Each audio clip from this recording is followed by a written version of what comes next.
Hello, it's Sunday, April the 28th. This is Our Voices, the People's Media. Our voices address issues of our time, such as education, civil rights, human rights, economics, social justice, politics, school to prison pipeline, prison reform, voting rights, healthcare, Medicare, Social Security, inequality in the justice system, jobs, business development, student loans, the court, activism, restorative justice, Black and missing. So tonight we'll introduce our host, Mr. Derek Scott, who is with the chair of the Escambia County Democratic Party, Christine Forrest, who is with the Santa Rosa Democratic Party, Mr. Vernon Watson, who is where you'll be watching this show on WBQP TV, YouTube, Fire Stick, and Roku. And of course, Jill Daggs, who is the chair of the Okaloosa State Committee woman. So, Jill, I'll let you introduce the guests.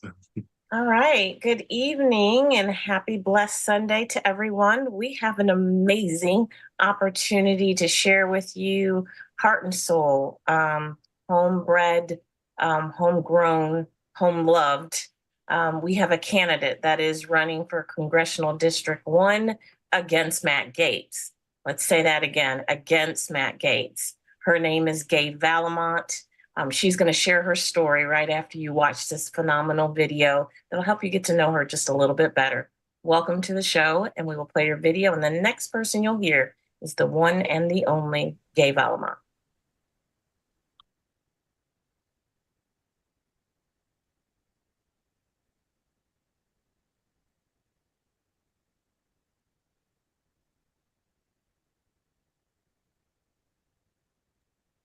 We can't hear it.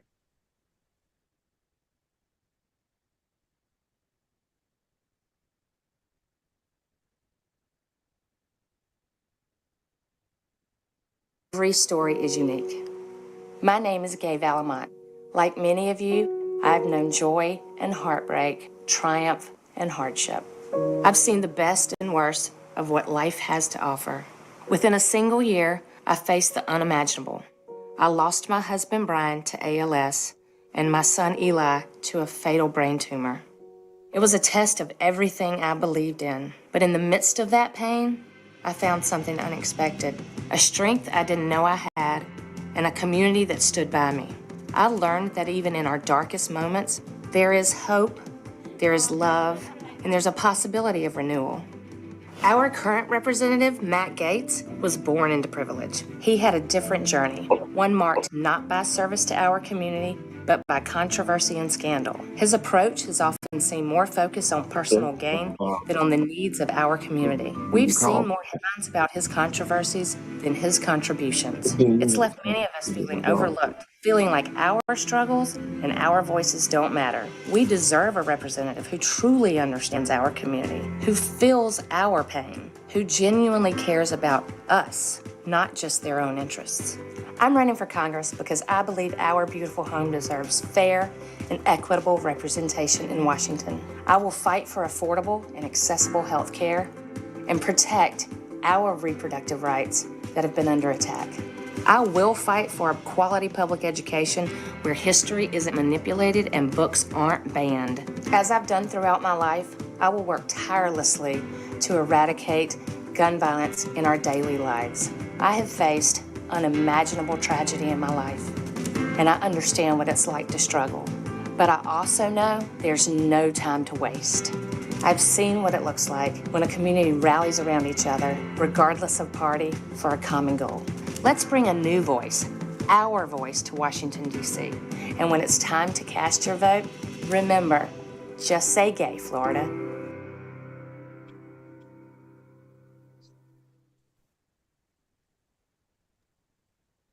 All right. Thank you so much. I really appreciate y'all. Yeah, y'all are some good friends, and thank you so much. My name is Gay Valamont, and I am going to unseat Matt Gaetz. I am from a small town in Georgia, born and raised. went to high school with 105 people. Same people that I went to preschool with. My parents were both public school educators. And so every summer, if we wanted to vacation, we had to go to my grandparents' hotel that they managed on Pensacola Beach because it was free. So I've been in Pensacola while I did not live here. My whole life, I've been here my whole life. I went to school at Georgia Southern University. I got my master's in sports medicine and education from Troy State. Well, Troy University now, was Troy State then.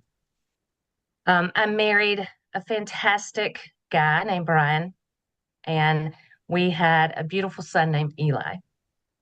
I spent the majority of my adult life in Atlanta, where I worked in sports medicine. So I'm an athletic trainer, and what that is when you're watching a sporting event and somebody gets hurt, and the person that runs out on the field to take care of that person. So that's what I've done my entire life. I worked at Emory Sports Medicine, Children's Healthcare of Atlanta, covered a lot of high schools in downtown Atlanta. And after Eli was born, 2014, he was a toddler, and we said, let's just move to the beach. So my husband Googled, where's the happiest place to live in Florida? And Niceville, Florida came up on the Googler. So we went, immediately packed the car up with the baby and went to look at houses in Niceville, and it was a lovely place. But I was like, Brian, so hey, let's go check out Pensacola. And after that weekend, we never left. So we lived in Gulf Breeze for a really long time. Moved from Atlanta. It was a little culture shock. But they were the best years of our lives. A little after that, my husband was diagnosed with ALS. And as we were navigating how my perfectly normal, healthy, genius husband was going to die with ALS because it is a 100% fatal disease. 6 months after that, my perfectly normal 8-year-old that was happy and healthy fell down at school. And then 8 hours later, we were life flighted to Miami. And I was told that he was also going to die. We had 6 months with Eli, and I had a year and a half with my husband after that. I came to the beach because I was grieving. I will grieve for the rest of my life. But I found hope. I love this coast. Water brings me peace. And I looked around, and everything here made me happy, with the exception of our representation. And so I'm running for Congress for them. Thank you. Oh, let me ask you this. You're running for Congress. I know there's it's got to be a lot of issues that you want to address. I know I would like someone to address the issue of expanding Medicare. Absolutely. Because, in the state of Florida, they've done everything they possibly could to keep people from having it and expanding it. As a congressperson, I know if you go to vote, whatever you vote for is going to affect people all over the country. Absolutely. So how do you stand on that? We absolutely.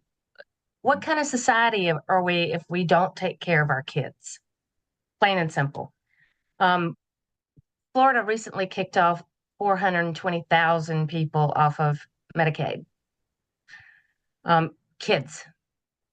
And they keep making excuses. Our current representative will never, ever stand up for kids in healthcare. I can tell you from personal experience what it's like to have to take care of a very sick child and not know what kind of bills you're going to get in the end. And you don't care at the time. But we have people all over this country and in this state who are not covered.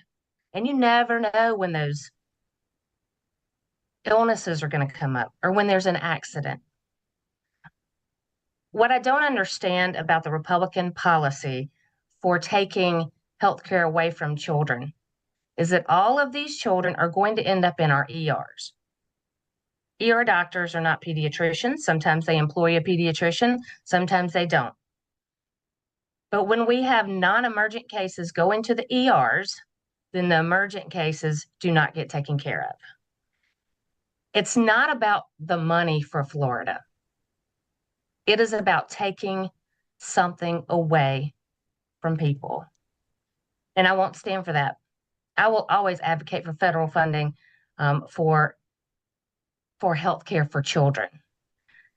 Now, Medicare, they always say they're not going to do anything with it. And then they go talk to their donors about how they're going to get rid of it. Correct? It's not an entitlement. It is money that you have worked for your entire life. It is not the government's money. It is yours. If you worked your entire life, you get that money. And we will fight. Democrats collectively will fight to make sure that our elderly is taken care of as well.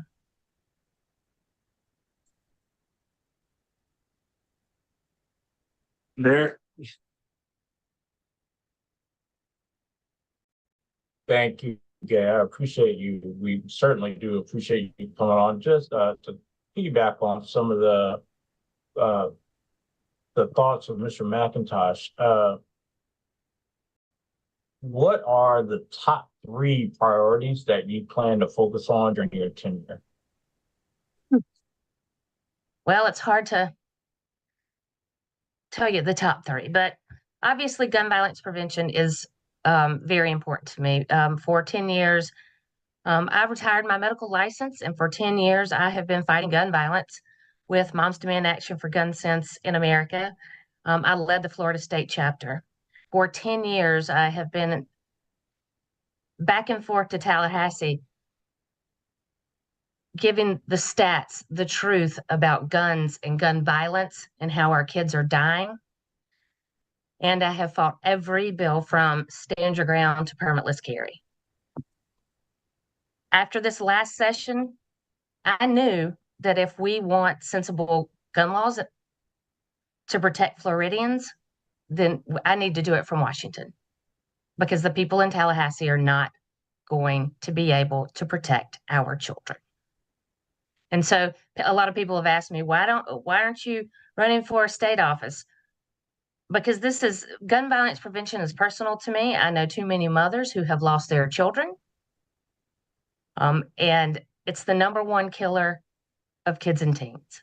Gun violence in this country, not cancer, not seat belts or car accidents. It's gun violence.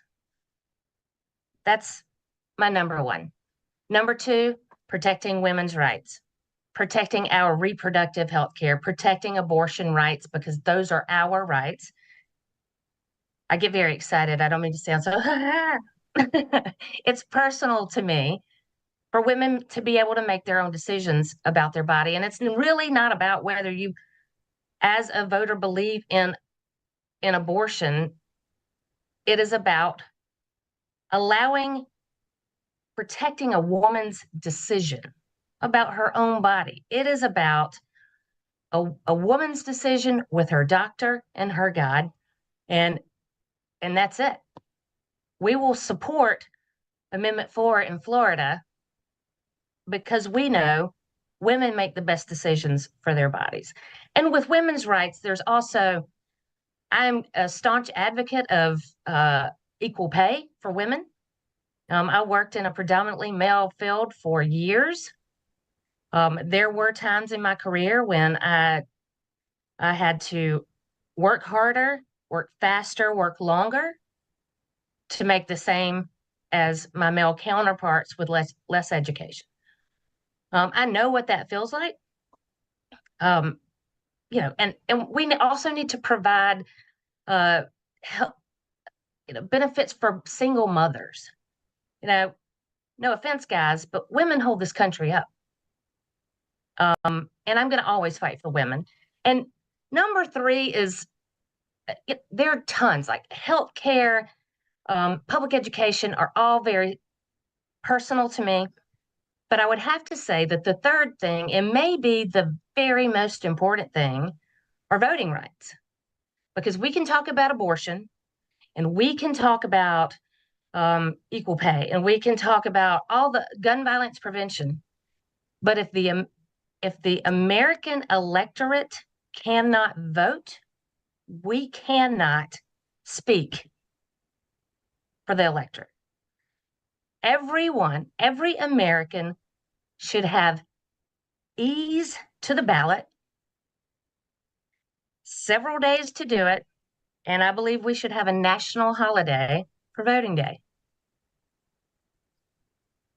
So, yeah, there's a lot of things that I think it's hard to put the top ones in, but voting rights are literally, if we don't have that, we have nothing. Thank you for that. Christina, I'll turn it over. Yeah, okay. Yeah, I have a question. Probably on that line, since you've already given us your top 3 things, and they are so very different than what the person that's in office right now sees and does. So can you help share for those people who don't know you and may be unaware of some of the things that could happen when you have somebody that represents you and helps you, that how would you advocate differently for our district? Why is it that when we get you in office that the whole vision is going to be different? Right. Well, again, y'all have heard me say this 100 times. I don't want to talk about the bad things about Matt Gaetz. I want to talk about what's important to me.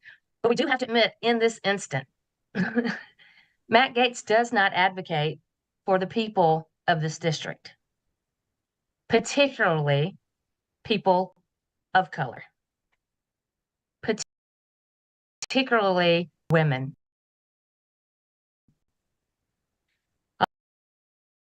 I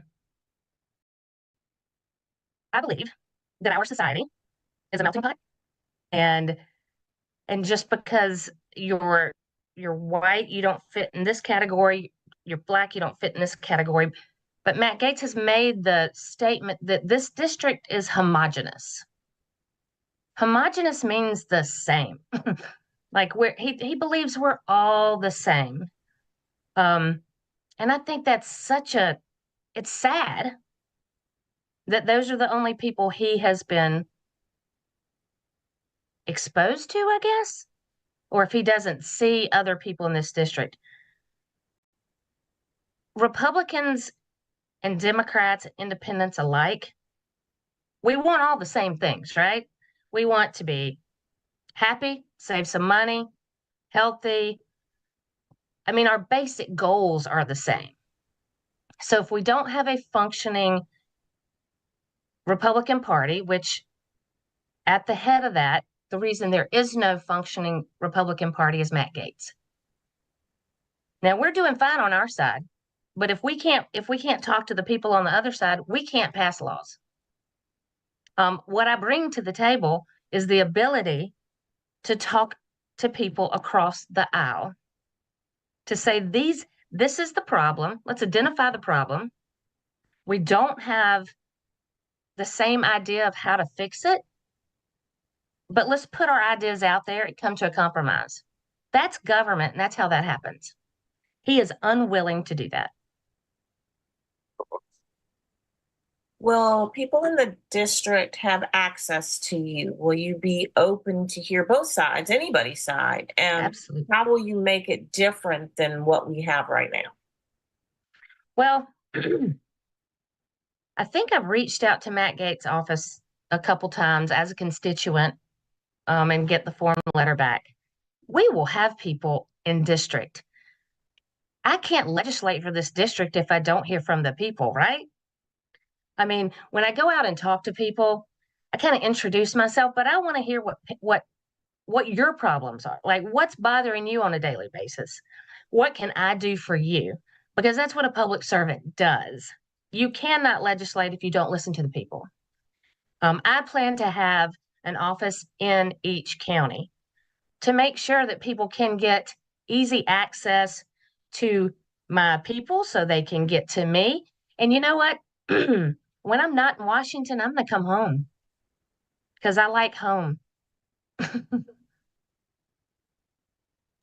That is awesome. Absolutely incredible. I'm so glad you are here and with us today. I'm so grateful for your fighting spirit and standing up to Matt Gates. So I'm just really, really grateful. It warms my heart to hear what you said about voting rights, because for me, voting rights secures all other rights.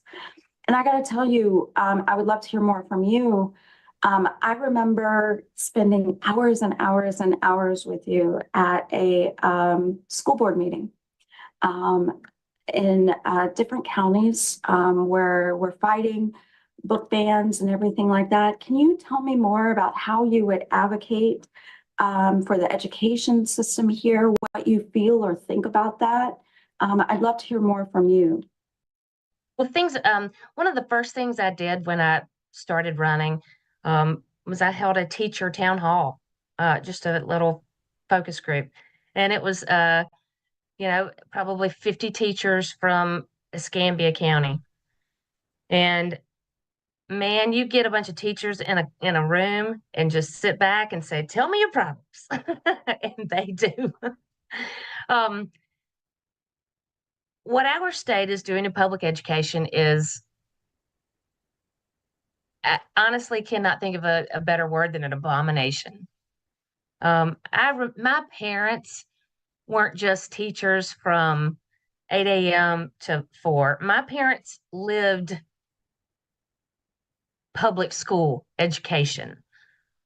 And if you know any public school educators, they do a really, really hard job, manage their own lives, and barely make any money.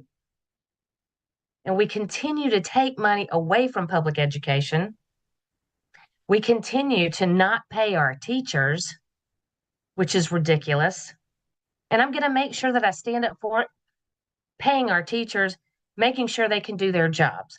With book bans, okay, so I have to be completely honest. It's not that I'm not worried about book bans, but if you look at history, you see book bans, book burning, several several cycles back. It always comes back around. When new ideas are introduced, somebody goes, "Oh no, I don't want my kids to be." How many times have your kids been to the library and picked up a whole bunch of books and brought them home? I mean, I'm making light of the book ban problem, but it is a faux problem that Moms for Liberty primarily has invented. And so the Florida state legislatures, followed suit. And trying to criminalize, I believe it's Alabama now, trying to criminalize librarians, which is just say it out loud. Librarians as criminals. It sounds ridiculous. It's going to be this thing for a while, and it's going to phase out. It is far more concerning to me that the Florida state legislature has removed Black history from classrooms. And then also added communism. It's a little outstanding. So I want to work with the education department at the federal level to make sure that we protect teachers, make sure that states can't mold history to fit what they want it to be. It is, oh, go ahead. Oh, I was going to say, I think that's a sharp contrast also to Matt Gaetz, who wants to actually do away with the Department of Education. So Exactly. it's great to hear you say you want to work with the Department of Education when who we have in office right now actually wants to eliminate the Department of Education. That's not the only department he wants to eliminate. It is the FBI, the Department of Education, the IRS. He wants to cut down on anything regulatory.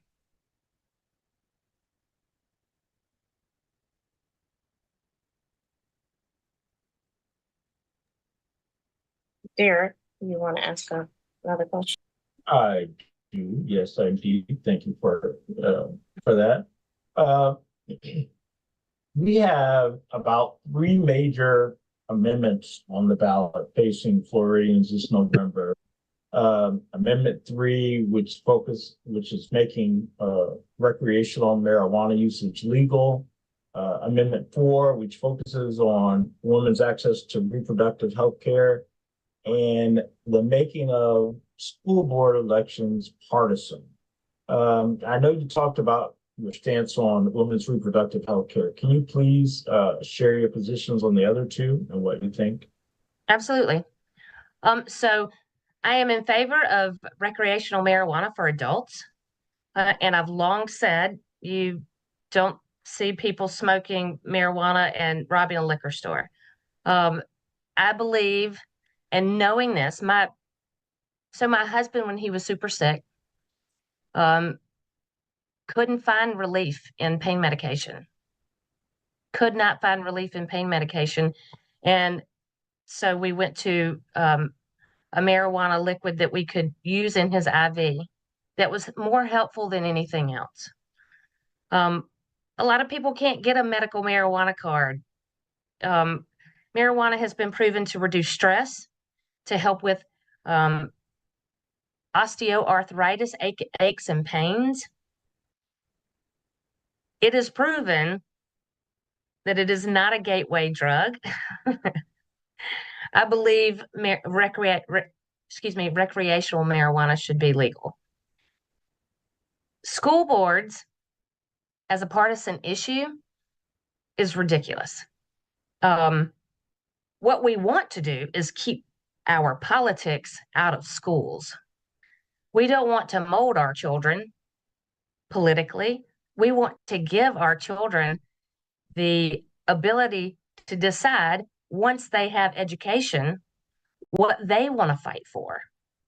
We don't want to instill either party's principles in education.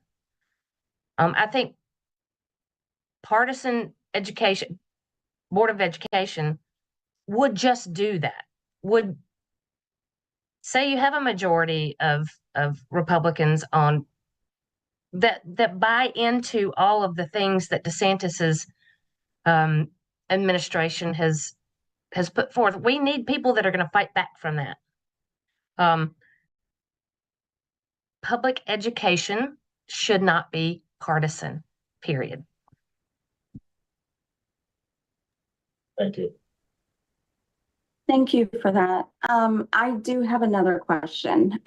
So this one's really personal to me, and it's something I don't think that you and I have had a conversation about.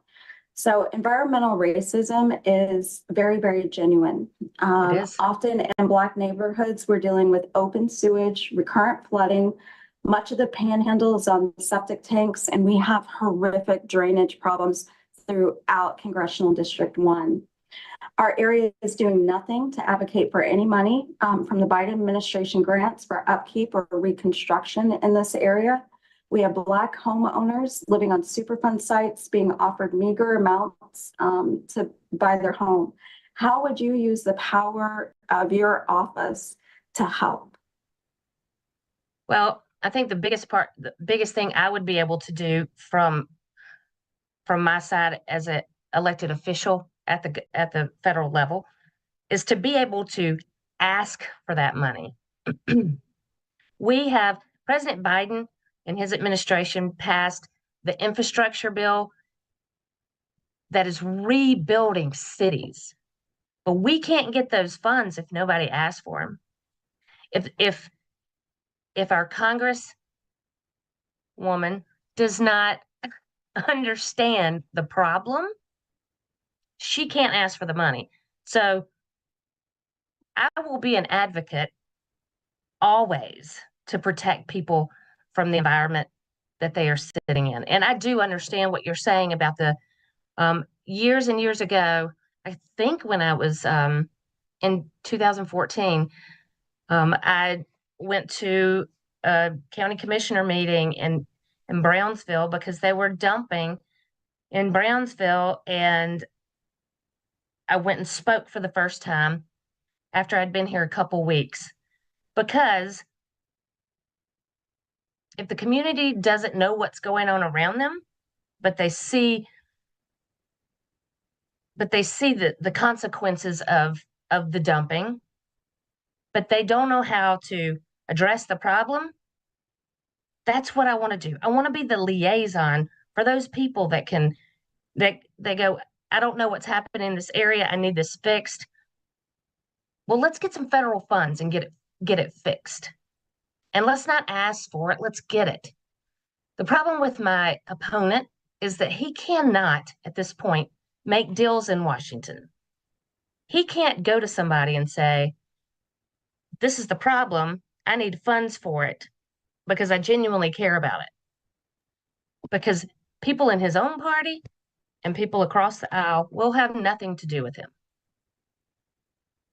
I will fight to make sure that the environment is healthy, because the environment can make our kids sick. As you know, the insurance here is some kind of ridiculous, and I pay it. I know. Yeah, and as a congressperson in Congress, how can you help with that to lower the cost of insurance here in the state of Florida? If a national representative has the power to do it in the state, right? Would you? Well, the thing about it is there are several factors that go into why our homeowners insurance is so expensive. And the environment, going back to our last conversation, is one of those things. The insurance companies employ environmental scientists that know our seas are warming and storms are imminent. Therefore, they're going to raise our rates, and we have no way of controlling that. Also, on the state level, we need more competition for insurance companies. We need more insurance companies to come in. If there's more competition, the couple that we have can't charge us outrageously. Now, why the Florida legislature refuses, or the DeSantis administration refuses to address it, I'm not sure.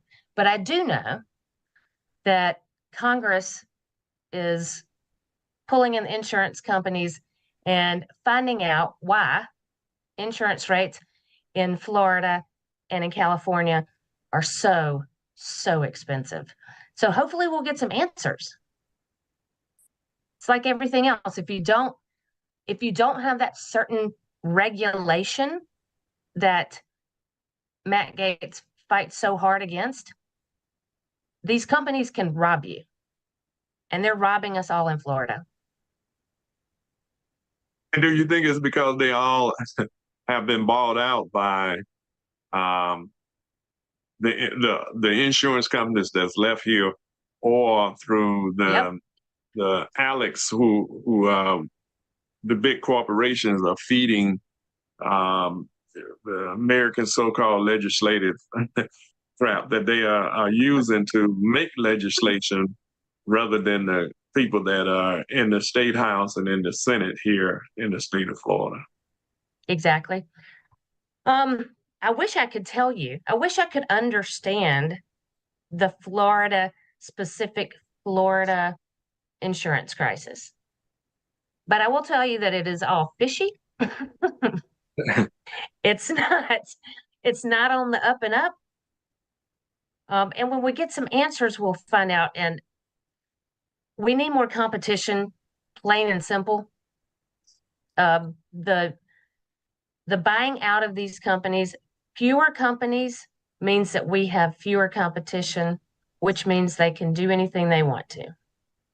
And Citizens insurance that most people have to resort to are pushing you off or dropping you because it no longer fits into into their business model. And that's the last resort. That's the Citizens insurance is the last resort, is a state-funded insurance program that should be able to protect all Floridians. All Floridians. People can't buy houses if they can't get insurance. People can't live in a house where their insurance is higher than their mortgage. It's ridiculous. It needs to be addressed. And all of the special sessions that Ron DeSantis called never addressed them. So I, again, am just super excited that you're running. For those who are watching, how can we help you? How can we be a part of the Gay Valamont team? What is it that you need from us? How can we support and help spread your message? Well, what I tell people when I call them, because I don't know if y'all know, but politicians or candidates running for office have to stay on the phone like 8 hours a day begging people for money. And it is by far the worst part of running for office, because all I want to do is talk to people. All I want to do is go out and just talk to people, find out what's necessary, what needs to be done, and get people motivated in participating in the electoral process. But unfortunately, Matt Gaetz, the night that he ousted the Speaker of the House, Kevin McCarthy, he immediately put up a fundraising link and raised $1.6 million. $1.6 million fundraising. Some would say that it was a fundraising ploy. Some say that. And what I tell people is he's not raising that money to run against me. He thinks he has Florida's 1st congressional district on a lockdown. He is planning on running for to be the next governor of Florida. So that makes it everybody's problem. So yes, everybody in Florida, Matt Gaetz will be your problem if I do not defeat him. And I can do it on my end, but I do need resources to do that. So please donate. And it doesn't have to be a big donation. I'm very proud that we have the most donors of any candidate in Florida. Any candidate in Florida. Those are small donors, big donors. But I'm happy about that. It makes me feel good that we have a lot of support from around the state, around the country. But yeah, we need the big donors. We also need, if you are in and around Florida's 1st congressional district, come by our office or go online to Gay for Congress. Remember, you're not supposed to say gay in Florida, so it'll be easy to remember. gayforcongress.com and sign up. And if you don't live here, that's fine. If you want to make phone calls for us or write postcards, that would be great too. We need all hands on deck. And the biggest thing we need in Florida, and to help me win this race, is for people to get out the vote, for people to go to the polls, take 10 people with you and vote your heart. Don't vote your party, vote your heart. Who is best for you? Who represents you? Who do you think you can send to Washington? Forget about the nonsense and work for this district. That's what I need. I want to make sure our listeners know what you personally, how you've helped me personally and our area. we got a bus together to go to Selma. And if it wasn't for you, providing meals for everybody going to Selma, if it wasn't for you helping us get that bus, we were able to offer that for free for folks who couldn't pay. And you have just always been there, always stood by us. And you did that with zero fanfare. And I just want to say thank you. I want to make sure our listeners know that, you know, you have been here for our community. You have shown up time and time again. I don't know how many grieving mothers you have comforted, and just your legacy of work here and what that means to all of us. So when I say thank you for running, I sincerely mean it with all my heart. And thank you for your advocacy, that all of which you've talked about, and even the silent stuff that you haven't even mentioned. So thank you. Thank you, Christina. Going to Selma that day was just as important to me. So I thank you for inviting me. That's a part of history. Okay, can you share with those people who don't know where your new office is located, what hours it's opened, and I sure can. how they can volunteer for you? Yeah, if you are so if you're a local, you know this. It's near the old Church's Chicken on North 9th. And if you're not, we're on North 9th and Maxwell. We have our hours of open door are from 10 to 3 every day. And somebody is there all the time. Come by, get your yard sign, get a t-shirt, and let's stand up for democracy. And you can sign up with us, do as much as you can. If you are one of those people that can knock on doors, you're my favorite person in the world. If you're one of those people that likes to sit down and knock out postcards, I love you. If you want to come donate, come to our office. If you just want to talk to me and find out who I am, come by our office, because I hope to earn your vote by November, not by default.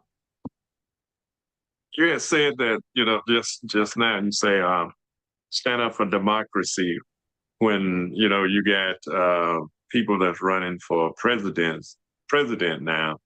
It's saying from day one that they're going to be a dictator in the White House. Mm-hmm. So how are you going to counter that person when you get to Congress? Well, I'm not going to have to, because he will not be in the White House. But the movement of what has happened, it didn't start with January 6th. It started well before that. But anyone who denied our election results does not deserve to hold office. Anyone that participated in January 6th or did nothing about it does not deserve to be in office. Anybody that steals classified material from the White House does not deserve to run for office. I'm going to leave that up to the American people, but we have a ton of military people in our district, y'all. You know that. People that went and fought wars to protect our secrets, to protect our homeland. And they stood up for democracy. To watch a man do everything he can to destroy it, as well as his acolyte, Matt Gaetz, they don't deserve to be in office, and they don't deserve to represent us. That's why I'm telling people, vote your conscience. Vote your conscience November. I know the former president said, former disgraced two-time impeached president said 91 indictments. Yeah, and convicted of assault, rape, one or the others. You know, we got to pay $83 million for it. But anyway, you know, he continued to say that, he said while he was in office, he didn't like people that got captured. in the military. He spoke ill will of John McCain, other people that was in the military. The Called them suckers and losers. yeah.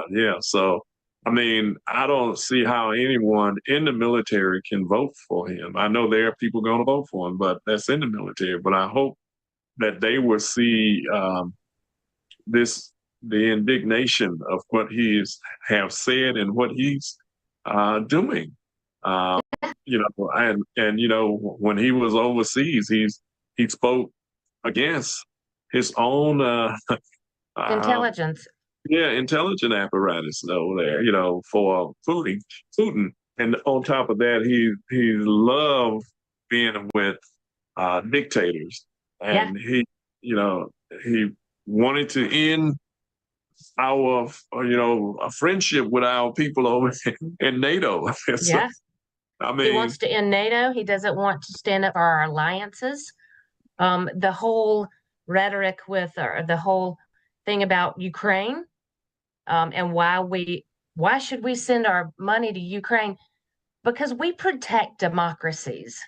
We're the United States of America.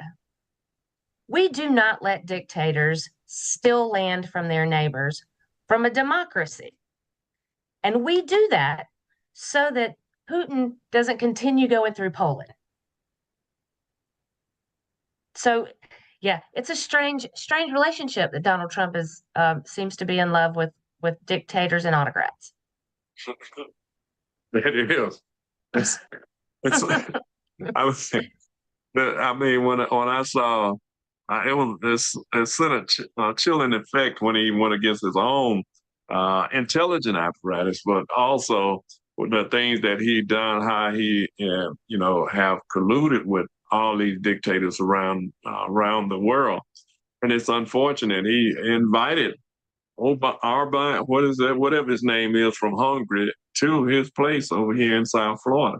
So they let you know that what kind of people that he want. And then I think another thing that people should read is his position, which is Project 25, his position paper that they already have put together. Only if you don't want to sleep at night. If you read it, you will never sleep again because the Project 24 is making an effort to turn our country into an autocracy. Telling you. And the Supreme Court decision that's coming up that we just listened to with about Trump having immunity. I have a degree in sports medicine. I'm not a lawyer. Let me preface this, but that's the dumbest thing I've ever heard in my life. It is crazy that it seems like we would hold our highest elected official to the highest standard. Nobody's above the law. So I feel you, Jerry. Yes. Well, Gay, what we would say is that we are super excited. We're excited that we have you here tonight. We're even more excited that you are fighting for democracy for all of us, that you will absolutely be a voice for the voiceless. You will fight next to us. You will stand next to us. You'll even go in front of us. You'll push us forward. That's right. There's just so much that you bring to the table. Do you have, as we are moving on to our next session, you're more than welcome to stay, but I did want to ask, do you have your next locations you're going to be at? People want to see you other than at your office, or are there some other places that is true. You're going to be at that they could kind of stop by, or how can they have a house party if they want to get more information? Yes. What can they do? If you are interested in having a house party, Republican, Democrat, Independent, don't care about politics, but you want to meet me, let me know. And I'll remember this email, info@gayforcongress. info@gayforcongress.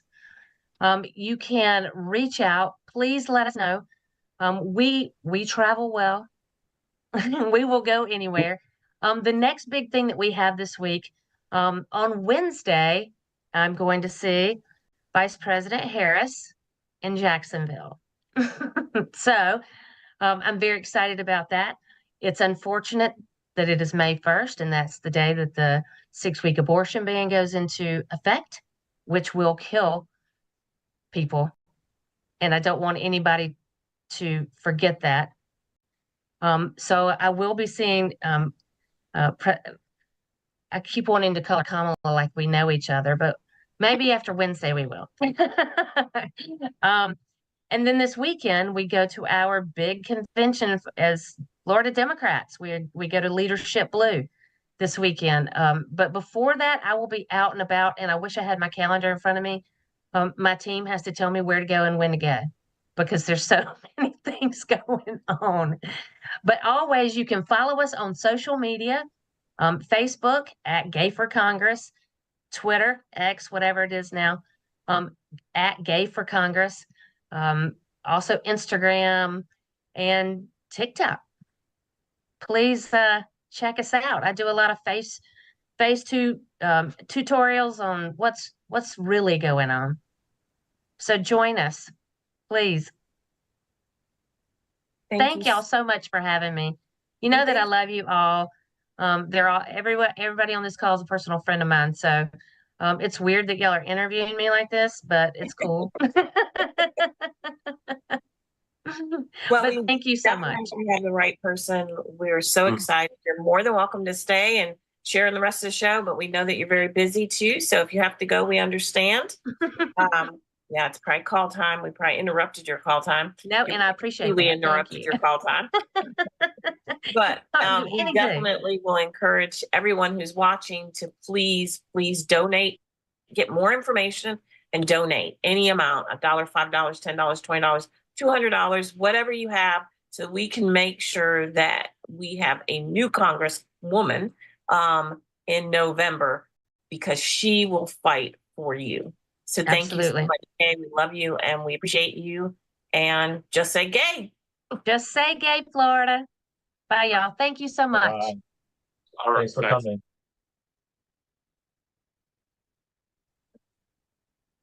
All right. Are we handing it over to you, Jerry, or to Derek? To Derek.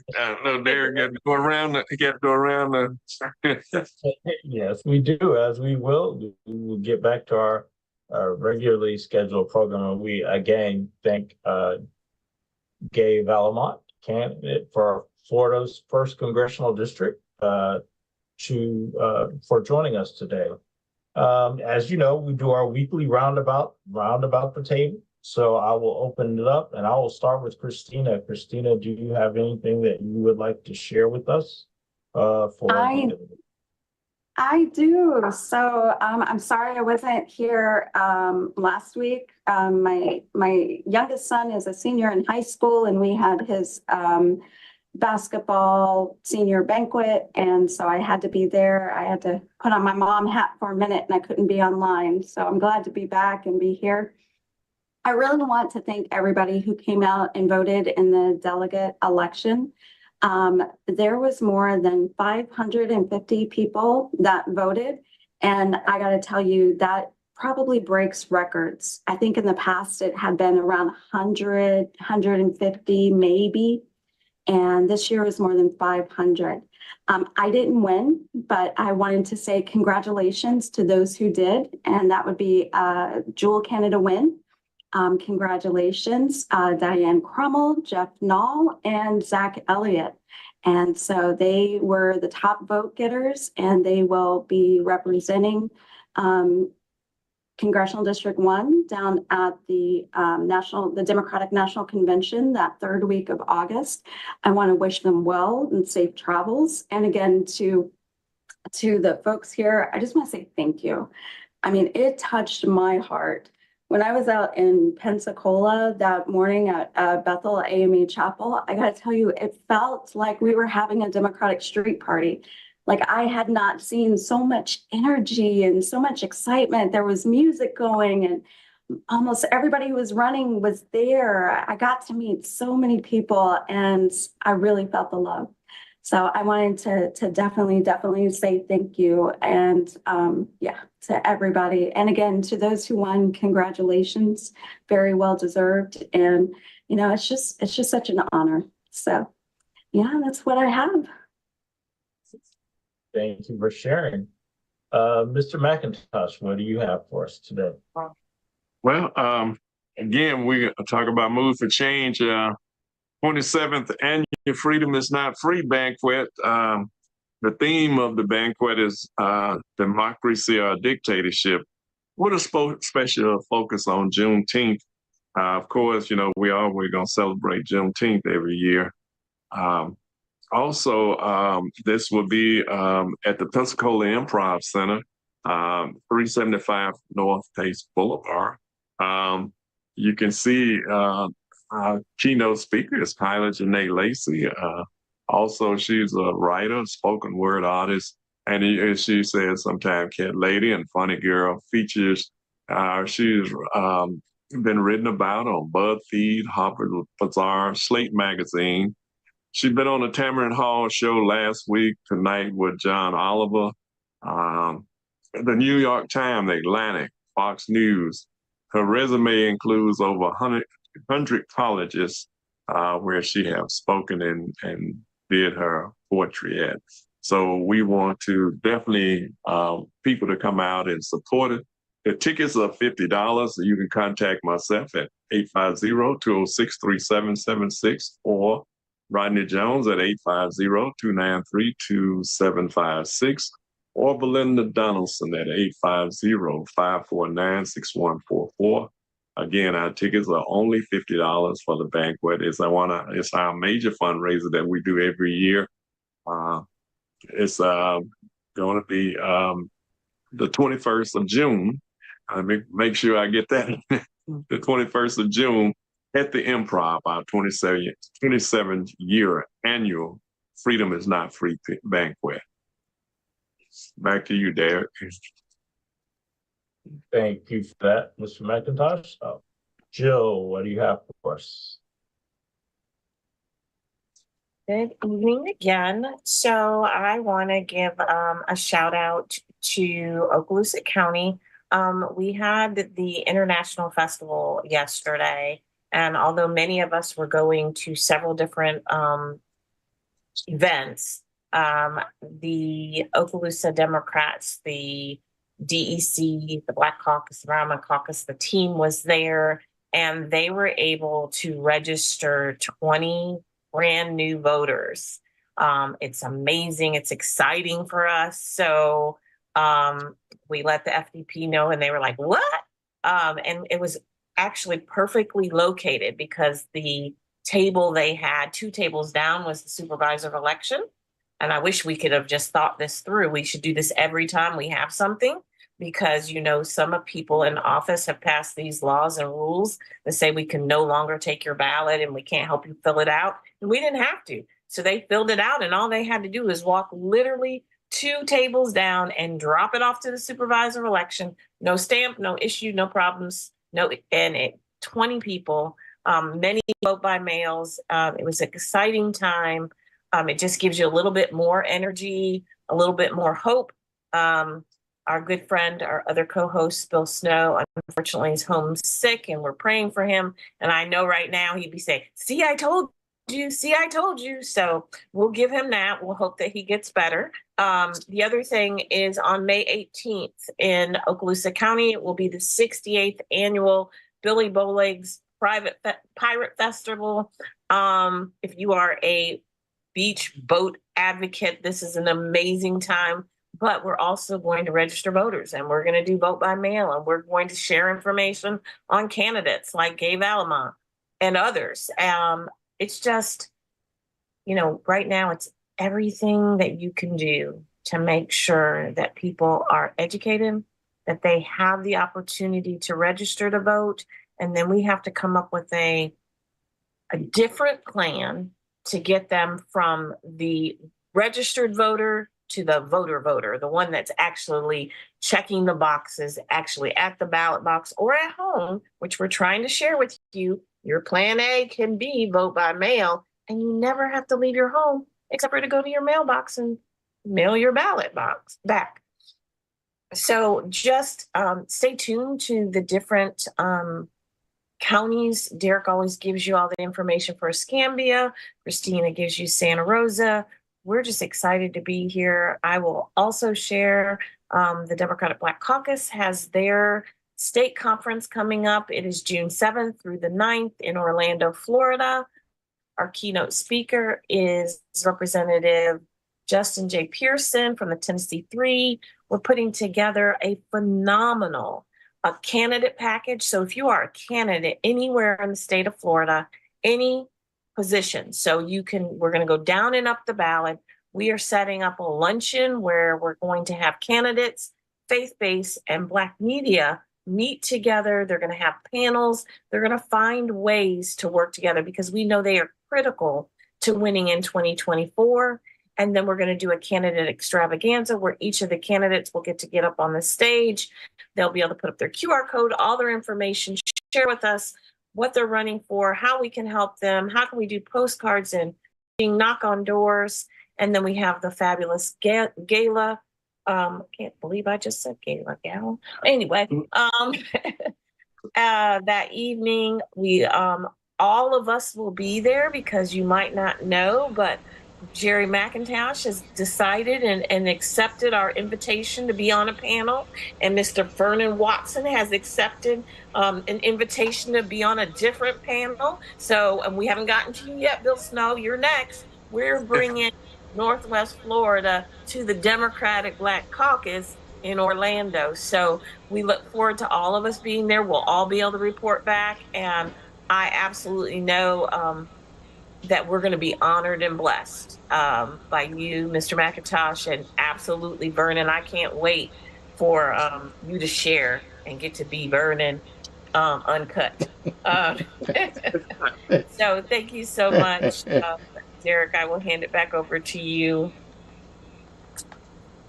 Thank you for that. You know, it's funny, you mentioned, you didn't tell anybody like information on how they can get to the conference or what they need to do. You just talked about it. Oh, I'm so sorry. I'm doing my gay did. I got to give you more information. So you can go to www.dbc, so Democratic Black Caucus, DBC, Florida spelled out, .org.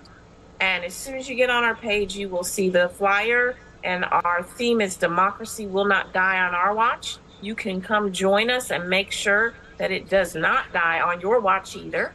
And you can click the first tab and it will take you to everything about the conference. It'll take you to the itinerary, so you'll know everything that I just went over. It will take you to the landing page so you can find out when, where, how you can register. It also will take you to the hotel, and it will give you the bio on our speaker. So everything you need to know is on our website. I'll give that to you again. That's www.dbcflorida.org. And Derek has that pulled up for us. You literally just scroll down. There's that flyer, Democracy Will Not Die on Our Watch. You click that very first button right there, and it takes you to this fabulous page where everything that you need to know is at a click of a button. And then after you click on the button, it either immediately takes you to the registration for the hotel or the registration for the conference, or gives you the pertinent information that you need. So we invite all of you to come to join us. As he said, we will have a good group of people coming from Northwest Florida, but this is for the entire state. We meet once a year in Orlando, and we promise you this year that it's something that you do not want to miss. I know that we put together a good conference every year, but I feel like with this speaker, being a young person, being a pastor, and going through exactly what we're going through in Florida is different than someone who's talking about what they read about or what they've seen. He absolutely lives the nightmare that we live here. He said that when he's on the floor, they're in committee, that there's only two Democrats, one that can bring up the great bill, one that can give a first, and no one to give a second. So every bill that they come up with dies on the floor because it doesn't have a second. Doesn't even get the opportunity to go anywhere. So he's somebody who's going to come, he's going to share energy, truth, light. And when we leave, we will come back ready to fight and save our democracy and win in 2024. Thank you for helping me share that, Derek. here. Well, I'm always here to help. That's my middle name, Mr. Help. Eric, let me Go ahead. let me say, I forgot to mention also, I'm glad Jill mentioned that Bill is at home under the weather. So, again, we want Bill to know we miss him tonight because he didn't do his prediction because we missed him.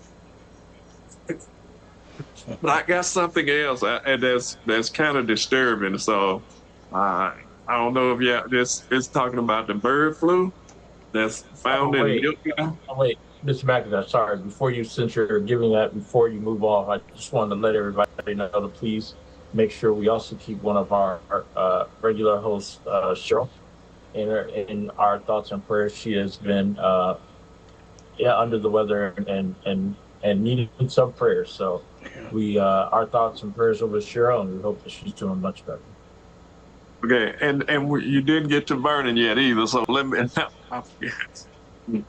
Vernon. Well, I only got two things. The thing that occurred to me, the first one that occurred to me. Now I know we're represented by Montgomery County, Okaloosa County, and Santa Rosa County. We not have anybody over in Walton County? Is that part of our group, right? Half of their, or a part of their county is in Walton County. It's in our congressional district. The other part is in congressional district 2. Oh, okay. All right. The other thing that I thought we was talking last week about dilemmas and things that would happen. Okay. I need to share this with you. I'm going to have to bring it up and be transparent about it. During the 2022 cycle, okay, we didn't have any except for the nonpartisan folks to actually do any advertising with our station. None Democrat. I mean, after actively solicit them to do. I actually had one buy from Charlie Chris, and I never got paid for that. But the question, the thing is, the problem is, I did have Republicans candidates that supported and wanted to advertise, and I'm probably going to see that again this cycle around. We have Republicans, and somebody asked me the question in jest. Okay, says suppose Trump want to advertise on your station. I said I suppose I'm going to take his money. So I don't know. Even though I despise the guy, I do not want to do that. But I don't know. I'm just throwing it out. I know the Democratic Party talk a good game, but when it comes time to support black media, particularly my black media and the radio station, we don't get a lot of support, y'all. From the Democratic Party, locally or nationally. Well, I think Jill might have a response, but what I would say is I think we're trying to remedy that, and particularly at the Black Caucus conference, by putting you in the room with the candidates so that they know who you are, you know who they are, and can have those conversations with the people that need to be talked to, so that is not an issue. I will say I'm surprised to hear, but not surprised, but surprised to hear that Charlie Crist campaign didn't pay you for the advertisements that they did on your station. But it wasn't Charlie Crist direct. They use an intermediary. They use a lady in Tallahassee, and she the one that bought the buy, but she never paid me for it. And but Derek, it's not that they don't know who we are, because I personally solicited them, sent personal letters to every Democratic candidate in Okaloosa, Santa Rosa, and Montgomery County, and statewide. I and sent follow-up letters to them. And so, I was sure that we were going to get some Kamala Harris's money and stuff like that. Didn't get not a penny.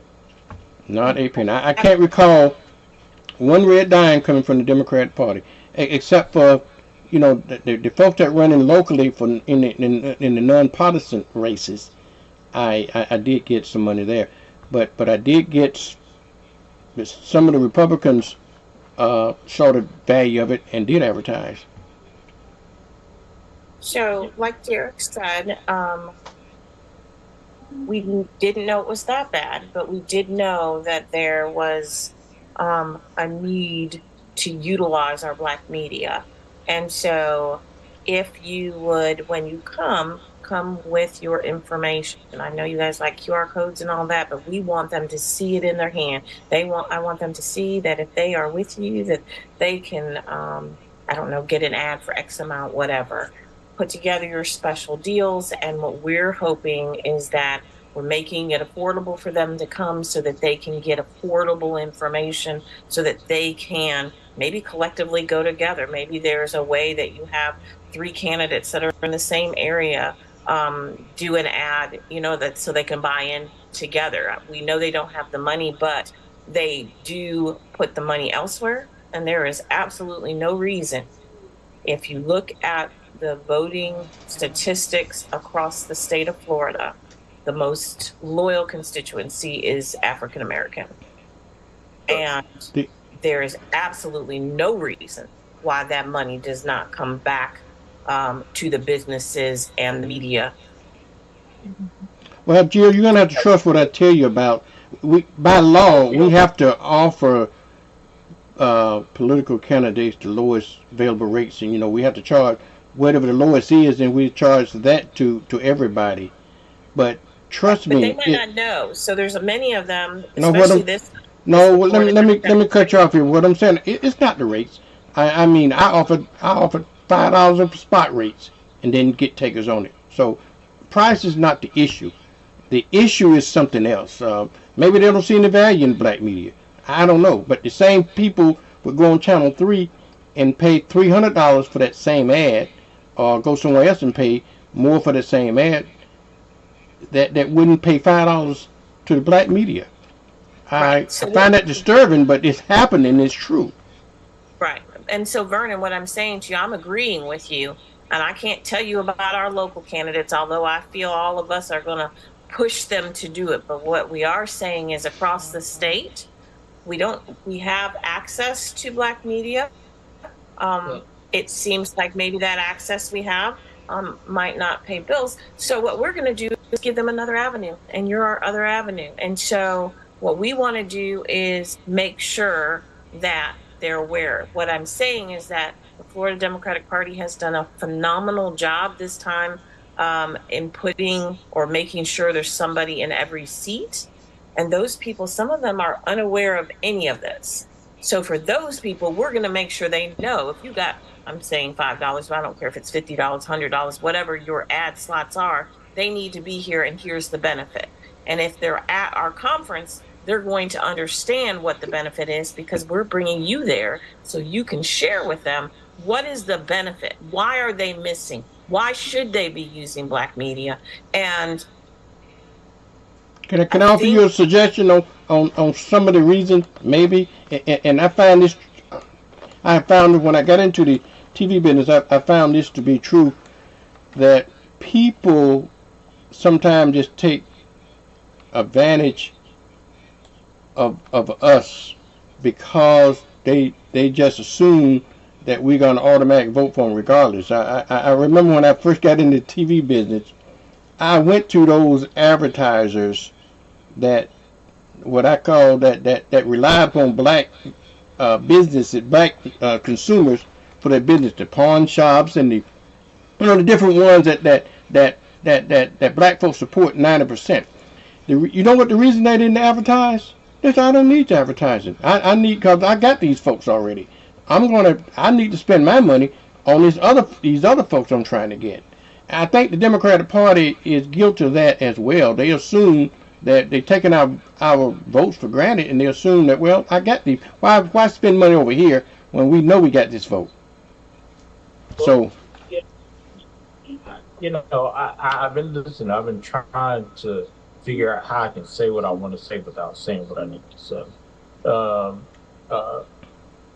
And I don't disagree with you, Mr. Vernon, and I don't disagree with Jill. But I think we're talking about an issue where there's to me, a larger elephant that we're not talking about, and that is the gatekeepers of how you connect the people to you. And I'm gonna try to say this as best I can. Now, there are gatekeepers. That's the only way I can say it. And if we, and I'm not sure how the best, like, I'll give you an example. I know that you are WBQP in Pensacola.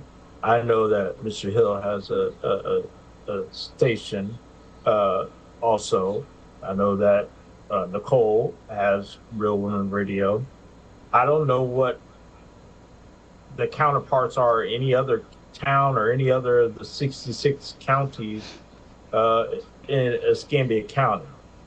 You have to go through a gatekeeper, and oftentimes there is a block to get those people to you. I'll just be real. I'll give you an example. Trying to get the information out to the media for this conference, we were told, nope, not doing it. So because we know you as a media person, we were able to tell you directly, hey, come to this, we want to do this, let's put you in the room. But there's a gate, and I know I'm going to hear about this later, but there's a gate that is precluding the connection. Now, I'm not discounting what it is you're saying. I don't disagree with you at all, but I think there's a different component that is missing that you still have to overcome in order to get what you need to get, if that makes sense. That's what happens. But we absolutely hear you. And we've heard you, which is why you're part of the inspiration to the adding the portion of the Black media. We have pastors out there, so we knew we needed them, and we knew we needed candidates. But you were the inspiration, hearing it from you, knowing that we're out and how much contact just this show and everything that you do has. And you're at all of our events. You'll come to Okaloosa, you'll come to Santa Rosa, you'll go to Escambia, so they can't say you're not working for our community, because you absolutely do, often for free or very minimal prices, just because you care.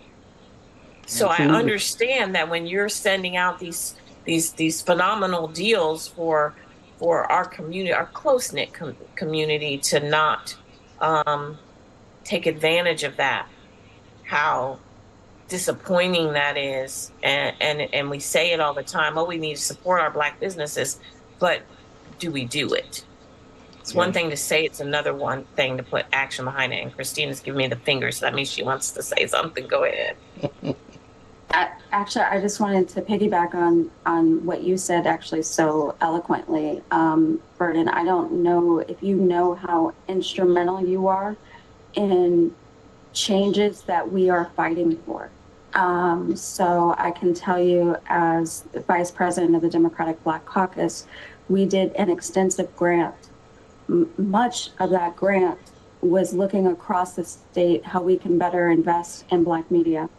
Our grant was not approved to what we wanted, but that ask wouldn't have even been there had it not have been for your voice. And so with that ask, that's what we are now pushing throughout all of our clubs. That's the message we're sending back to the Florida Democratic Party.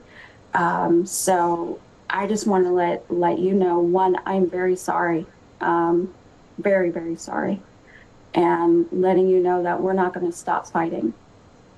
And thank you for what you do. I just wanted to just say that sometimes people judge you unreasonably judge you, and I know people listen to the station and they watch the station, they listen to the radio station, they listen to the radio station and watch the TV station. But political season, when they hear ads contrary to what I'm on here proposing, you know what I'm saying, then they'll judge you. You know, you talk one thing, but you have all these other folks on it supporting them. But I just want you to know that the reason is not balanced because I'm not. It's just I can't get that from here with it. So all I'm saying to you is that I probably will do some ads that I probably wouldn't want to do because I'm not getting the support anywhere else, you know. And it is true that they're willing to spend the money at our station trying to get to our people. And so that's what I just want to just say, that if you hear a lot of more of their ads than our ads, that's a reason why. We get you. I hear you. Yeah. Your business is your business. Vernon, will you do me a favor? Well, it depends. What's the favor? I actually want to do you a favor. So if you'll do me a favor, I'll try to do you a favor. All right. Can you get me the invoice for your bill that has not been paid and let me work on it for you? It'd be my pleasure. Oh, you know, that's been 2 years ago. Yeah, I can get it. It was only $300, but I never get. Again, get me the bill. That's okay. Ridiculous. Just get me the bill. Okay. I'm just gonna say, Mr. Burner, if you want somebody to try to hawk down your money, Jill is. I swear, if I didn't know her, I swear she worked in credit and collection. That she will hawk down a bill, whether it's $1.50 or $2, no matter how much. Like we have witnessed it firsthand. So yeah. What, yeah, Gio? Hey, Gio, if you are in that arena, you know, in the state of Florida, right? They use, I don't know, y'all know a lady by the name of Gail Andrews. You know Gail Andrews Plus? Okay. We already knew who you were talking about. We already knew who you were talking about. We didn't know. Okay. Get us the let me. If I can't get her to budge, we'll go. I'll pick up the phone and call Charlie. Like, it is that serious. Yeah. That's unacceptable. Period. Yeah. Done. Drop mic. That's all you had to say. But we know who she is. We knew exactly what you were talking about, and we know exactly why it is the way it is, and that's unacceptable. Okay. Okay. Hold on. Okay. We have a call on the line. Go ahead, call.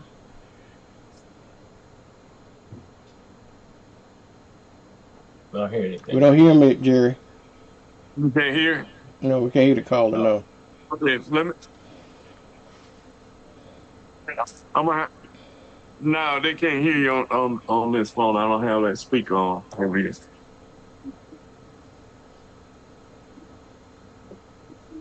Hey, Bill. Yeah, but we don't have the speaker. I don't have the speaker in here, so I'll get the speaker. You can call back. All right. Check.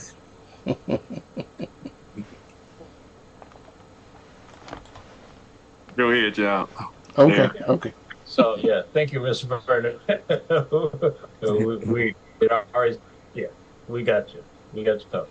So, but thank you for sharing that, and hopefully we can make sure that this is no longer an issue. But I get it. We're Jill nor Mr. McIntosh nor I want to talk about you if we see a Republican ad on your television station. We get it. We just gonna have to buy a slot. That please disregard what you just heard. That is misinformation. I just need 5-second slots. The message you heard preceding is misinformation. Right.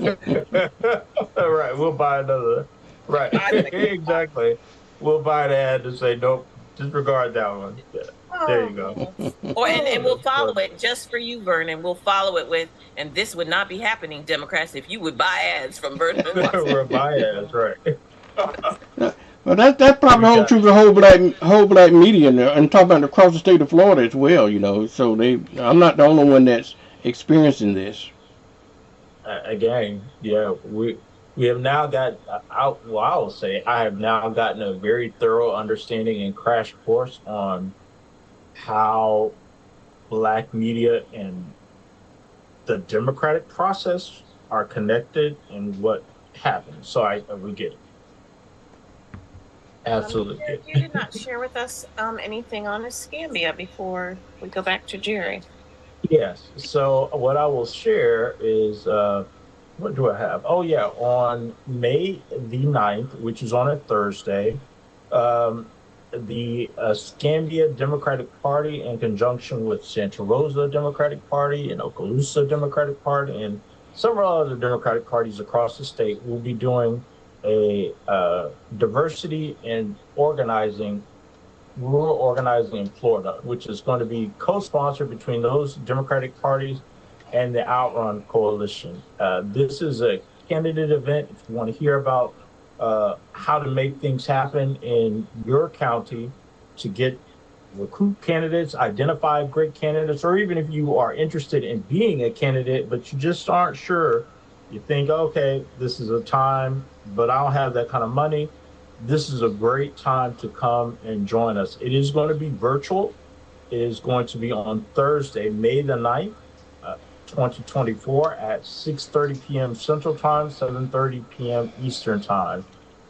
Please feel free to check out the pages of the Escambia Democratic Party. You can check out my social media. I will post the link on how to sign up for that. It is registration.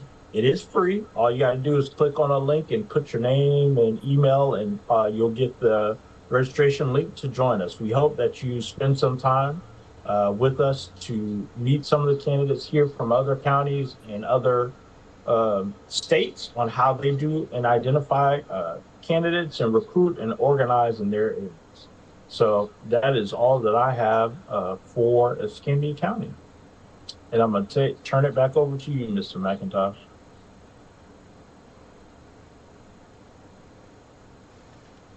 Can't hear you.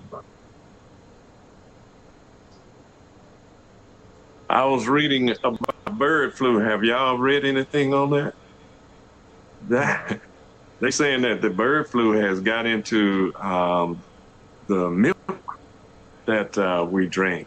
And it's said the bird flu been raging since 2022.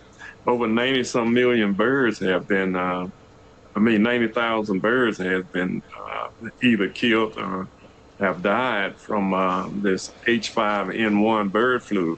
And it says if you want to protect your poultry from avian influenza, you have to disinfect your shoes, clothes, hand, egg trays, or flat crate vehicles and tires. So this got to be some kind of contagious stuff.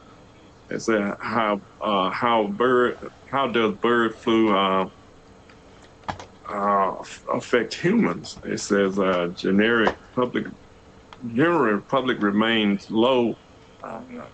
People with close, prolonged, or unprotected exposure to infected birds, cattle, or other animals through unpasteurized raw milk or to environmental contaminated by infected bird, cattle, or other animals, or by avian flu. So they saying this stuff is kind of dangerous. That is, I'm reading one part say it causes a runny nose, so we don't know if we done ate something already. Because drinking milk and stuff like that with children and everybody drink a lot of milk. So I'm just tell people, only thing I can tell people is to be careful and check your milk. They say even when it's been pasteurized, that the CDC found the bird flu in the milk after it's been pasteurized. I just pulled it up. It says 1 in 5 U.S. retail milk samples test positive for H5N1 avian flu. That's crazy. So you know what I would say? Drink oat milk. It's fabulous. It tastes good, and it's not from birds, not from cows. It's from oats, and it's great. What milk is from birds. The What are you birds talking get to the cows. You can't get to no oats. It's not like you're going to, poison an oat and then pasteurize it. I'm saying do oat milk. You can do almond milk. I just would say do a different one. So, yeah, first, all these milks that don't come from sources that make milk are a bit strange to me. I don't get it. I don't understand oat milk. I don't understand peanut butter milk. Whatever the milks are that don't come from cows, don't make any sense to me. They sound like I feel like in 20 years, those are going to be one of those infomercials. Did you drink oat milk? If so, call 1-800 such and such and such and file your claim now. That's how I feel about this stuff. It just seems a bit strange to me, but I guess.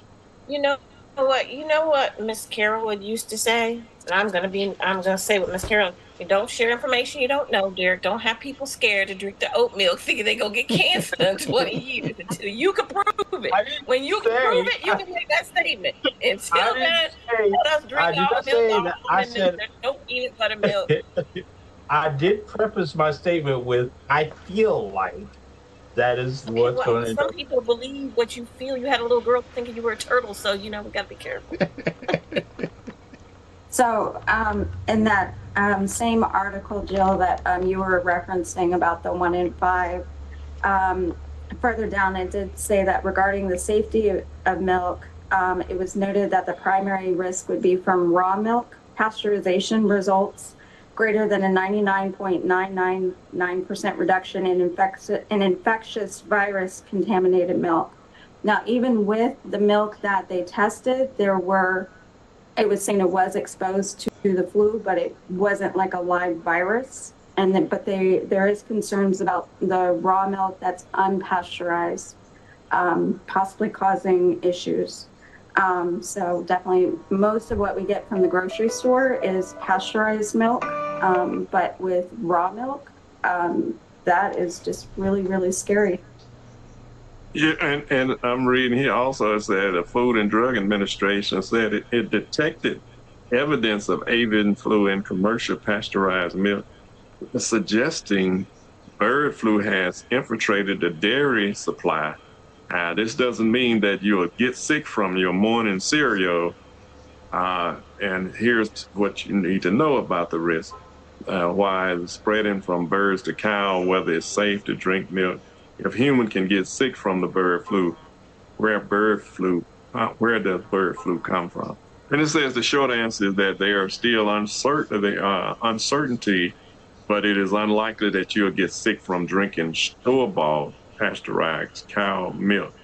But I'm wondering if you're finding it in pasteurized cow milk. How is it that you can't get sick from it if it's? I know that they didn't have to probably heat it up to a certain temperature, but if it's still in there, somebody, if your immune system not the way it should be, you might get sick from it. I'm just saying. It says that I'm looking at one from NPR. It says on Thursday, the FDA said that preliminary results from nationwide samples of retail milk indicated about 1 in every 5 samples are positive for the viral traces. That's 20%. So that's a lot. Yeah. And I was also reading that some 40 herds of cattle have the avian bird flu. So that's a lot of, 40 herds is a lot of herds, in different states, when you think about it. So that's kind of deep there. Just wanted people to be aware of it so they'll know what the symptoms are. And I guess that's what we need to find out, really what the symptoms are. And get back with us. We can get back together on it and talk about more of this. Okay, of the symptoms. It's found in just 9 of the states. So is Florida one of the 9 states? Did they say? I didn't see it. almond milk, let's go. Just saying, then you don't have to worry about that. So And oat milk has know more what fiber this, than any other milk, and it doesn't have to be added. Say 5 grams automatically. so Jill, Charles is with you with the oat milk. That's what he gets. He's with you on that. I'm with Jared. No. So I don't know what the states are, but NPR put out a article stating that on Friday, Colorado became the latest state to detect the bird flu virus. That scientists don't view this as an immediate threat to human health, and they're saying genetic material is not the same as infectious virus, and that the pasteurization is to inactivate the virus in milk. But the findings broader uncertainty about the extent of the spread. The states are Texas, Kansas, Michigan, Ohio, Idaho, New Mexico, North Carolina, and South Dakota. Yeah, so the symptoms begin within 2 to 8 days and can seem like the common flu,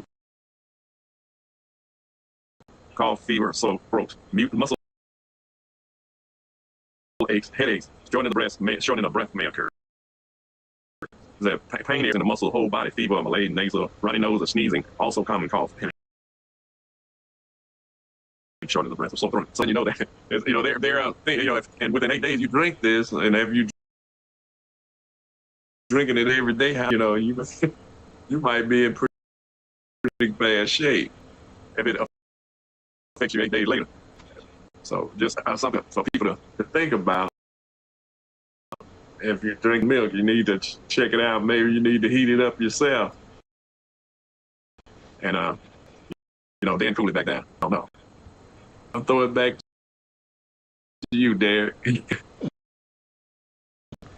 Well, since we are talking about state stuff, we'll transition. I want to move us over to the, I don't know what you just spelled. Great state. Milk. Oh, okay. Yeah, no. If you said goat milk, I might do oat milk. We'll transition us over to the great state of, or maybe not so great state, but Mississippi. Did you all hear what Mississippi's governor has done? He claimed April, the month of April, as Confederate Heritage Month, and they are celebrating in Mississippi. So you think Florida has a bad Mississippi? What say you all about this new proclamation by the governor? And what will your plans be next to celebrate Confederate Heritage?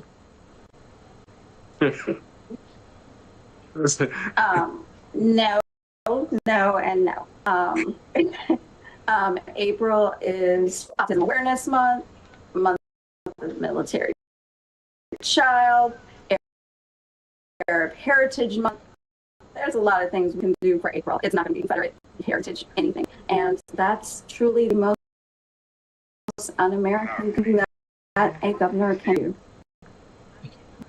What they have done is insulted the whole black community of Mississippi, because for all those years of fighting and struggling to even get the right to vote and to get the boot of the Confederate off of their neck, now he's going to use that to really put it back on it, because they already over there trying to stop people from voting. Just like that's happening really across the South. But I think the people of Mississippi can't be too happy about that at all. So I'm concerned that that this is a really a slap in the face. All of the struggles that took place years in the 50s to 60s, going all the way back to slavery. So, and even to this day, but it's really an insult that someone would try to enhance or the the Confederacy again. You know, it seems like they are just gun-ho about trying to insult us, not only through getting rid of diversity, affirmative action, voting rights, many other rights that we, but they're trying to overturn. If you really look at it, they're trying to overturn the 20th century, the 20th century. That's why this is why they're doing what they're doing, and we have to. And I think that we lost the ability to fight back in a way that I think we should, especially on a larger scale, because we're too busy looking for a Martin Luther King or someone, because the Martin Luther King is in all of us, but people have to just get organized and to fight this. And then, you know, all the things that have taken place in Jackson with the water supply and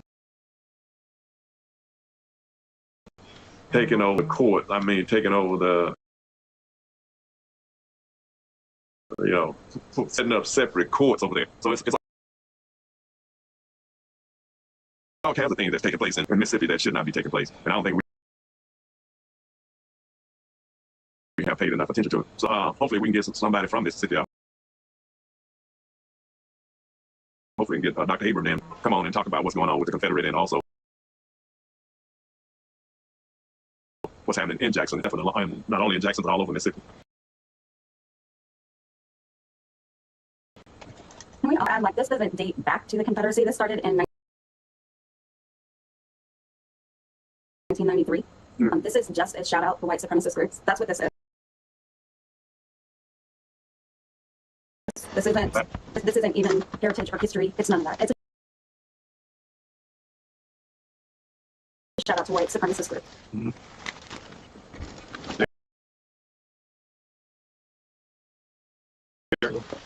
So what are your thoughts? No, I would say I agree with everything you guys said. But what I want to is this what it takes for those that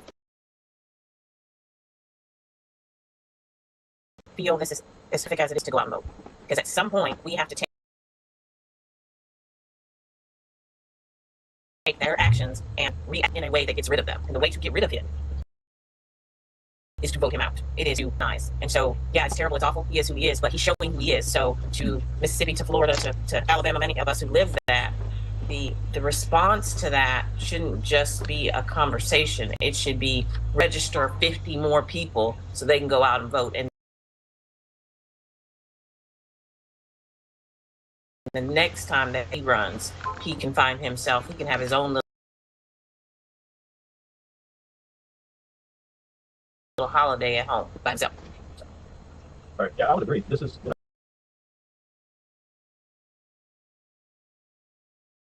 this is again, they're rallying the troops and trying to stoke the fire and the flames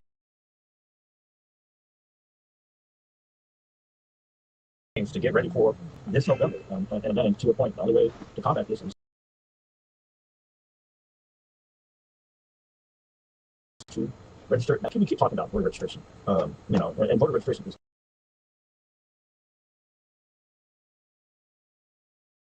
killer. It absolutely is. But it does no good to register 200,000 people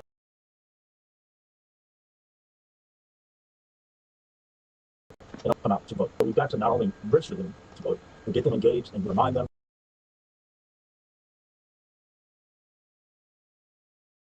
I would love to remind us that we register to vote. Like, hey, it's your time to vote. Let's register now. It's time to go vote.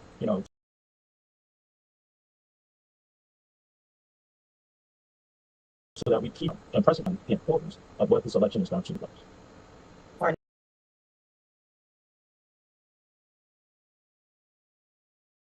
Nonprofit group could do a commercial and show his face and what he's doing, and this is why you need to go vote.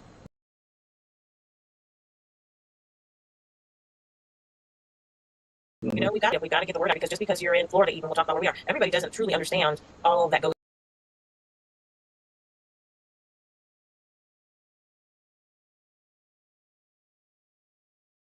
on, impacts them, because they're so busy at home just trying to survive. Like, Florida is so very difficult just to go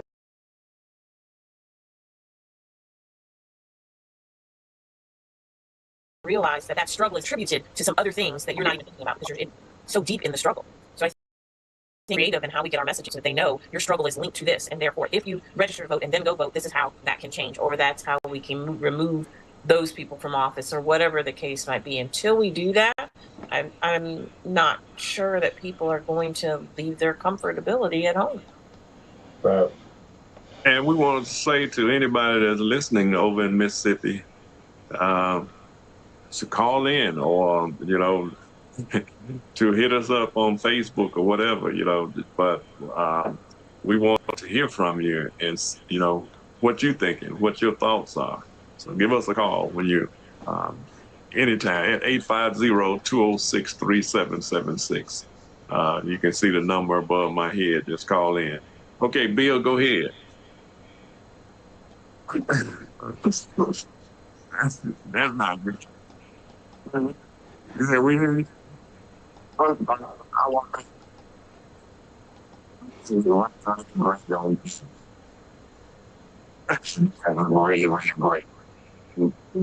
point. I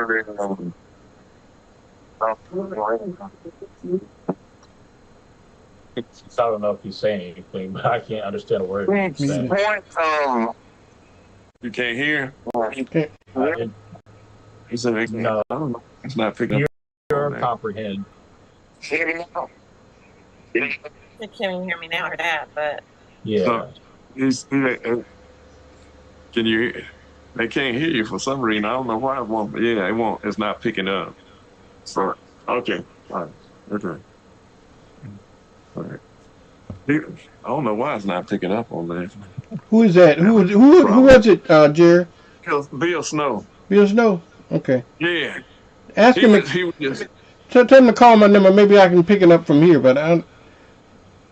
Yeah. He watching, so. Yeah, try to call my number. Vernon Watson on his Vernon's number. What's your number, Vern? You text it to him, I guess. He knows my number. He got it. Oh, okay. I'm assuming he got it. Mr. Vernon said, but it's my number. My number is public. I don't 850-293-5007, and that's Mr. Bill Snow. That Mr. Bill Snow right now. Hey, Bill. Bill, Hey. Y'all see? Hey. Can y'all hear him? Hello? Yeah, we can hear you. You can hear me. Yeah. Go ahead, Bill.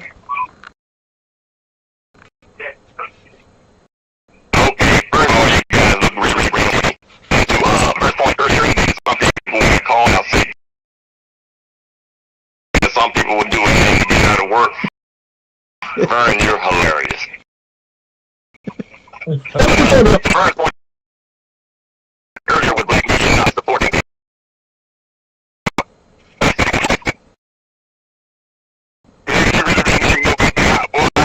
I'm working out. But at any rate, to the point where the black media is not supporting you, and you might have to cross over and take some of those Republicans out.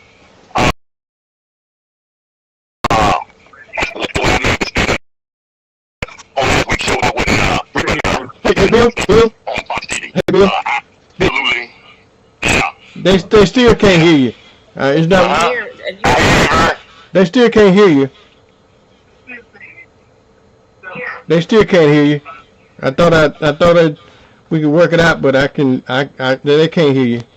Okay, alright. I had to get us one of them other numbers. Yeah. I'm sorry, Bill. Okay, alright. Hey, Bill, isn't there a way you can call in Zoom? Just call in. Just call the Zoom number. Just call the Zoom number. You don't have to be on. Just call it. Just you use your phone and use your invite, and come on that way.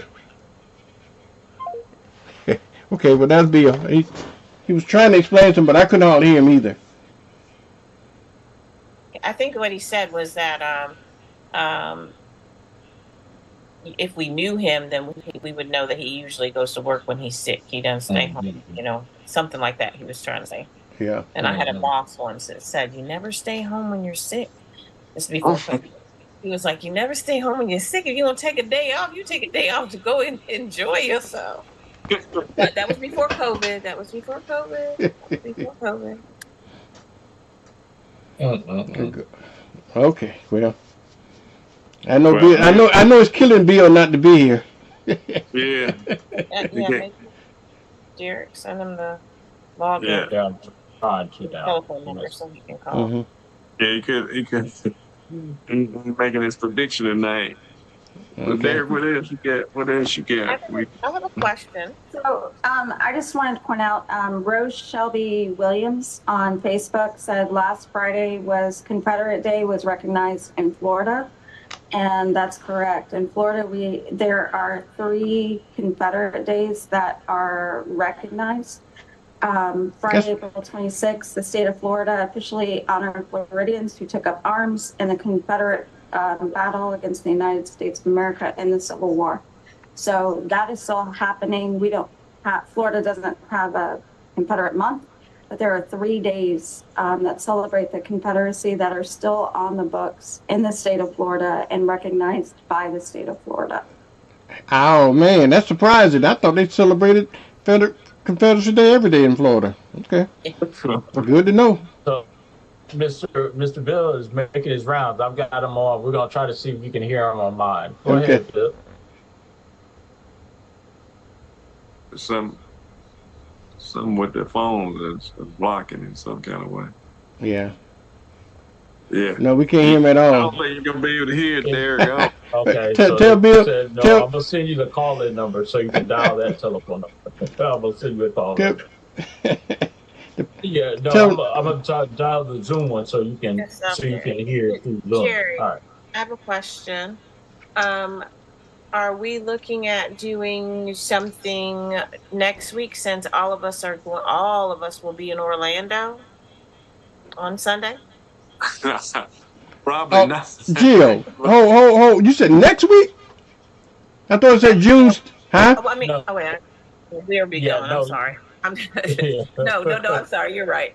I have so many things that we're You- doing next week. The 3 of us are gone, not the 2 of you. The 3 of us are gone, but Okay. I think Jerry has something too. Our thing is in June, 7th through the 9th. Right. So Okay. let me- All right. I had me scared there But for a the minute. 3 of us are in Orlando at the Florida Democratic Party Leadership Blue. And we will not be back because we don't get out of our meeting until 5 o'clock Sunday evening. So there's no way that we'll be back in time. And Mr. McIntosh, I thought you said you had something you were doing. Yeah, but I'll be in Chicago on next weekend. But me and Bill and Vern can still do something. and Vern won't. Y'all don't want to turn me loose for 2 hours, do you? You want to unleash me? Yeah. Yeah, they do. Yeah, Bill will be back. He had whatever he really wanted to tell us today, we're going to miss. So he'll have plenty to say next week. Y'all's predictions. Yeah, it's You'll tell us how you really feel. Y'all get your predictions together. Hey Jill, get them straight. hey Jill, and you won't be there to check him? Ooh. I know. I'm gonna have to come back the next week with a disclaimer. Whatever happened last week. Whatever are we going to do? So we only have just a few more minutes, but I'm just curious, have you all been following the hush money trial, and what are your thoughts about Droopy Dawn or his falling asleep when he called Joe Biden sleepy, stay asleep, and his outbursts and all of these things? What do you have to say about the current state of the trial and how you think it's progressing? Lock him up. Lock him up. Lock him up. That's all I got to say. Lock his ass up.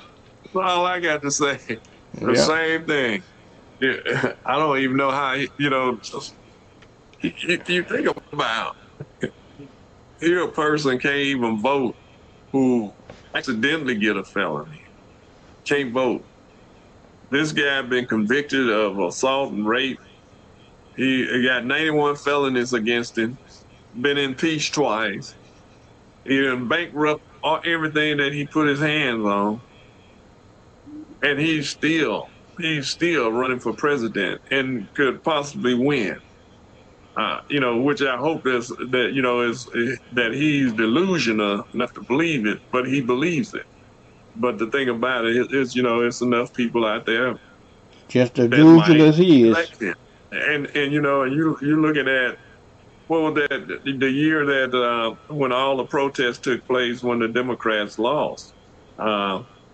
Protests is spreading across the country because of what's happening over in Palestine and Israel. So and I hear people saying all kinds of stuff, but I haven't heard anybody use any anti-Semitic tropes on anybody, and because if it was, it would be all over television. But they want to stop people from protesting, especially on the college campus, and that's unfortunate. So my son's actually affected by this. My oldest is at Humboldt. It's now Cal Poly Humboldt in California. All of his classes are now canceled for the rest of the semester because protesters have occupied 2 different buildings. And we've already bought all our tickets to go to his graduation, and we don't know if there's going to be a commencement. That being said, I am really concerned for the students that are protesting. Their college campus just went into a hard closure, which means they can't leave the campus. Other people cannot come on the campus. And it's been tense. It's been really, really tense. I pray for peace. I sincerely pray for peace. I definitely want to see my son walk across the stage. He didn't get a high school graduation. He didn't get a prom due to COVID. He started his first year and a half of college, paying for college, having to take it online, and now he's ending his college, taking everything online. He can't finish his labs. All of his research is gone. That being said, there is a crisis in the Middle East. My son's not part of the demonstrations. He prefers a chem lab to large crowds, but those are his classmates in those buildings. Those are students. And what they're facing, what they're looking at, and what they're doing to try to create peace, my heart goes to them. And my heart goes to all of those in the Middle East. And to every student out there, just know that we hear you. We sincerely hear you.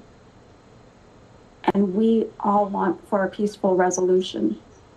And I pray that the police remember that those are students in those buildings. And so, yeah, I am hurt. Yeah, go ahead, Bern. I just let's pray that we don't have another Kent State, Right, because that's what I was about to say. everybody, regardless of what they say, that we just and I'm just real concerned about our democracy. Regardless of how you feel and what you say, you still have a First Amendment right. You still have a right to express your opinion, whether people like it or not. I think it's something that's bigger than probably us that they're not gonna be able to resolve anyway. But I just wish the best for them at those college campuses. I think they've just taken a too strong arm approach on it right now. I think it's just too early on, and it's leaning, to me, it's just leaning one side now. They just want to just support everybody on one side of it, and the folks that supporting their interests in for Hamas and whatever it is over in Palestine and so forth. It's always, like I said, it's 3 sides to a story, but there's 2 sides there, and everybody got a right to think just like we're dividing this country up now about what one believes as opposed to what the other one believes in this country, but we still have a right to express it whether people agree with it or not. And so I'm just hoping, because of this heavy-handed approach, that we don't end up with another Kent State.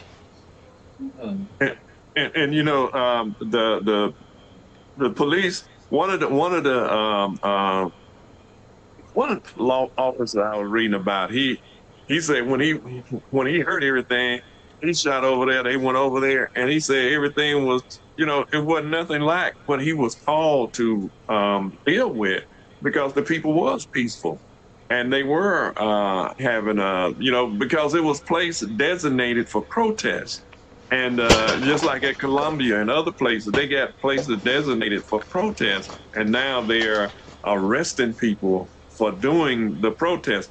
They're not violent people. They are asking people to divest from anything that causes the death of women and children over there on the Gaza Strip. And they are not supporting Hamas. They're supporting the Palestinian people overall, women and children, who are the majority of the people that are dying at the hands of this the regime that's there, Netanyahu. And they are not against the Israeli people. They're against the Israeli government that has caused all this stuff. Yeah. I hate to tell y'all, but we're way over time already. So I had to go back into my regular scheduled program at 9. But well, we certainly thank you for joining us this evening. Again, thanks to Gabe Alamont, Congressional District 1 candidate for Congress, and we hope to see you. Well, a few of us will see you next week. Others of us will see you the week following. So until that time, have a great week, and we'll talk to you soon. Take care. I have a great one. Thank you. Mm-hmm.